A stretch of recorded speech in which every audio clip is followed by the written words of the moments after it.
What's up, you guys? Welcome to our channel. My name is Kasia. If you are new here, welcome. This channel, you're gonna find me and my husband. We are called The Thicks, and we share with you our marriage life experiences, our lifestyle, our careers. If this is something that you are interested in, make sure to subscribe to our channel. Is it here or here? It's about to be real, and we have so much to share with you guys. We cannot wait to grow in this channel and grow with you guys. You know, bottom line, people. Oh, go away. This is my video. Make sure you guys saw my face because you're gonna be missing me on this video. I can't. Bye. So today I'm gonna be talking about a topic that I always get asked to talk about, and that is my cosmetology journey. If you guys don't know yet, I am a hairstylist and a makeup artist here in San Jose, California. It's kind of nice that a lot of you guys ask about my journey and my career, how I'm making it in life with this career that I've put myself into. And today I'm gonna be sharing with you truths about cosmetology as a career. Is this career for you? Is this something that you are possibly thinking about doing in the future? Or you're just somebody that wants to know my journey in this career? First off, I want to start by saying that a ton of people have so many assumptions about cosmetology. Some assumptions that I get from people are that cosmetology is so fun, so glam. You get to make people feel good, they look pretty, you always get to dress up and look nice, and everything is just so happy all the time. It might come off that way in the surface because people see social media or they see you and what you post on social media, and wow, they're always so pretty and always so fun and enjoying what they're doing. Part of that is true, but let me tell you, because there's so many things that goes beyond and deeper in depth about being a hairstylist and a makeup artist, and today I'm gonna be sharing that with you guys. We're gonna start off with the positive things first because we want to hear the good stuff first, right? Just an FYI, everyone's journey is completely different. Everyone's experience is so different, especially if you're in a different location.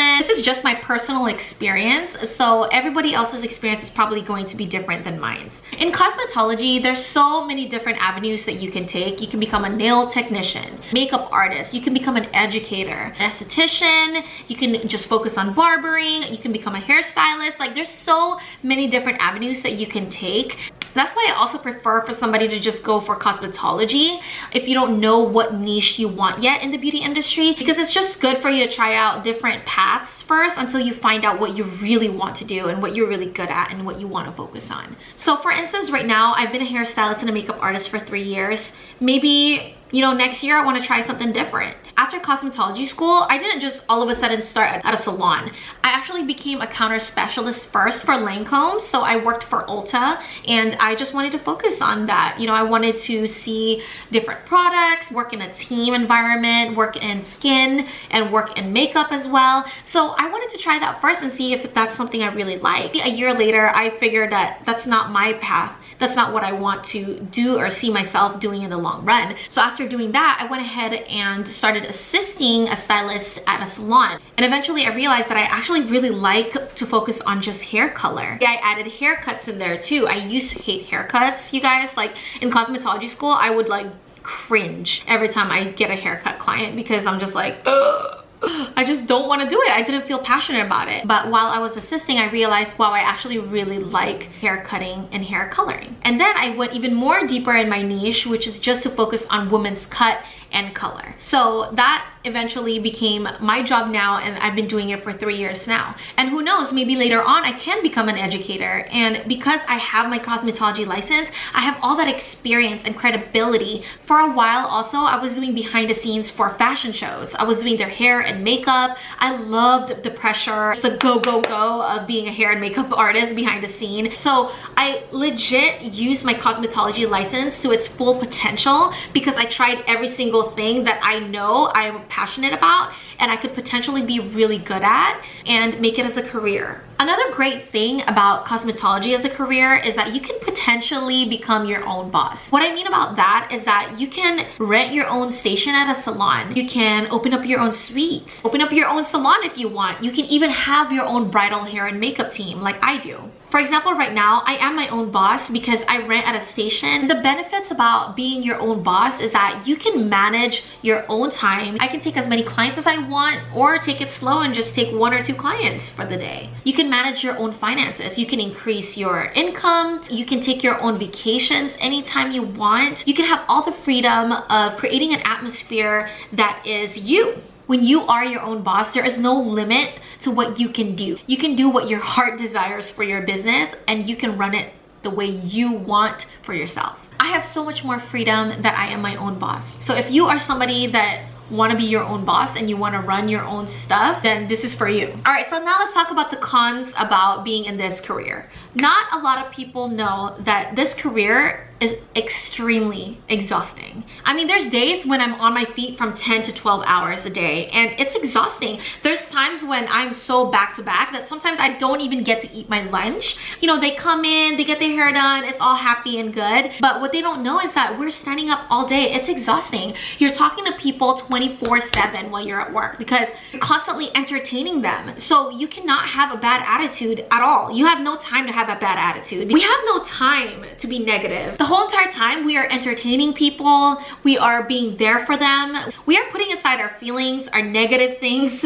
personal things away first, and putting our clients as our priority. When you're with people every second of the day, you are constantly thinking, you're constantly talking, and you're putting a lot of your energy while you're doing hair at the same time. Also, I focus on bridal hair and makeup. So I actually have a team of hair and makeup artists, and we travel every weekend to different venues to do hair and makeup for our bridal party. We travel to the venue. Sometimes we have to start 6, 7 a.m. That means if the venue is an hour or 2 hours away, we have to leave at 4 to 5 a.m. to get to the venue and to finish our services on time. Because I have this team, that means I am doing their contracts. I'm the one that's communicating with the bride back and forth. There's so many emails that go back and forth that nobody sees. So adding and subtracting, calculating, doing all these things behind the scenes in preparation for the wedding. We carry our equipment. I mean, we have chairs, we have the ring light, we have our suitcases.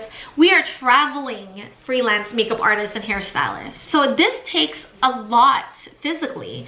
I just want to let you guys know that if you are going to be hopping in this industry, make sure that you are ready physically for this. Make sure that you build your endurance, exercising, and you are doing yoga, you're stretching, because if this is the career you want for the long run, your body has to prepare and to be ready. Another thing is that when you finish from cosmetology school and you start out in this industry, you are starting from scratch. So nobody is going to tell you what to do. Nobody is going to aid you and help you and guide you. So you're just going to have to do the best you can to do all the research that you can do to decide what journey and what path you think you should go first and do. Nobody's going to tell you what you should do first and what you're good at and what you're not good at and what you shouldn't do and what you should do. Well, I had no idea what the heck I was supposed to do. Like, I didn't know where I'm supposed to go first. I can go more in depth about the journey of choices that you can take as a hairstylist, but that's going to be a whole different video. As a hairstylist, sometimes you just don't know what the heck you're supposed to do. So you have to do a trial and error pretty much in every salon that you feel like you'd best fit in. When you start at a high-end salon, most of the time you are starting as an assistant and you're going to get paid really low. I mean, I'm talking like minimum wage. You also just have to understand who you are as a person in this industry. Are you somebody that want to work first at a high-end salon where you can be an assistant and you can learn working with somebody, assisting somebody, even though you're getting minimum wage, but you're learning from somebody and you know that this is going to benefit you in the future? Are you somebody that want to work for another company like Ulta or Sephora and you want to become like a makeup artist there, or a sales associate where you want to learn more about makeup, learn more about customer service? Like, you have to understand kind of like what you need to know first for yourself, and if you need more education for yourself and you need more experience for yourself to become better. So that is totally up to you. You really need to understand who you are in the industry first before you jump into it. And sometimes it's gonna take trial and error because we never learn until we make mistakes. And in my case, because I was already 23 years old when I transitioned to a different career, which is cosmetology, I kind of have a better understanding already of who I am as a person, my work ethic and all that stuff. And I knew immediately I want to get it started. Like, I don't want to start minimum wage. I don't want to assist anybody. If anything, I just want to assist quick and start going. And that's exactly what happened. I went ahead and searched for somebody that I see potential that I can grow from and learn from immediately and quick and fast. And I was so fortunate enough to land to a stylist who gave me the opportunity to just do commission for like 3 to 6 months and do my own thing immediately after that. You have to do your research to find the right salon you know is going to benefit you and that you know believe in the path that you want to take. Another thing that people don't know is that when you're in this career, majority of the times you don't have the benefits of working at a company, at a corporate, you know, where they provide health insurance for you. There's no health insurance, there's no 401k, there's no life insurance provided for you. There's none of that stuff. That's all gonna come out of your own pocket. You are buying your own products, you are paying your own rent at the salon, you're paying your own personal things, your own bills. I took out loan for cosmetology school and it cost like 30 to 40 grand. That is something that I also have to worry about after cosmetology school because I need to make income to pay my own bills to survive while paying off my debt. You're paying for your own business license, your insurance, all that stuff is not paid for you. You have to pay for that separately on your own. So you really have to be good at budgeting your finances. This is something that I already feel passionate about. I love numbers. I know whether you like it or not, being a businesswoman, you need to be really good at numbers and you really need to like numbers in general. Because the way you handle your finances will determine the success of your business. Sometimes being a creative, we get so caught up in this whole entire art, creativity, that we forget numbers.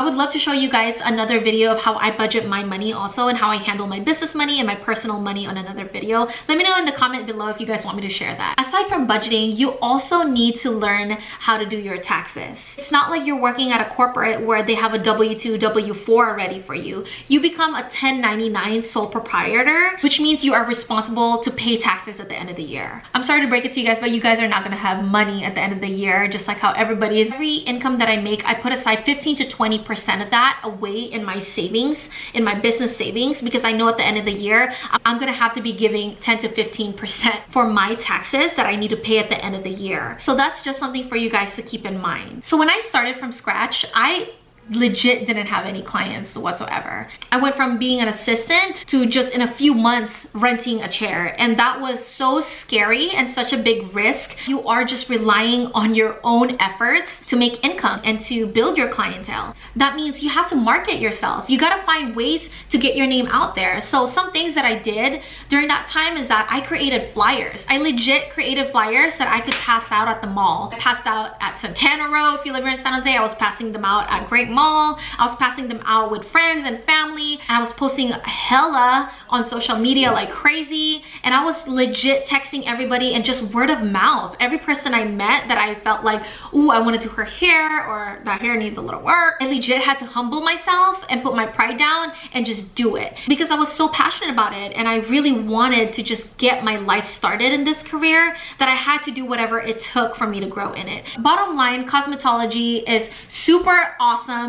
So many benefits, so many different avenues you can take, so much growth in your career. However, there's also reality to it, just like any other jobs. So my best advice for you is that if you are somebody that is wanting to go to this career, make sure that you really are passionate about it. Make sure that you are willing to invest money, time, energy. It does take a lot from you. Honestly, being in this career now for 3 years, it's not even just about hair and makeup. It's the relationship that I've built with my clients. I truly do love them and I've built such great connections with all of them. I personally love this career and it's definitely a career that I see myself doing in the long run. And if anything, I would probably see myself opening up my own salon later on and having my own team. And I hope for those of you that had assumptions about cosmetology that this opened your eyes to the things that we deal with on a daily basis and what we had to go through to be successful in this career. I know those informations are just very general, very broad,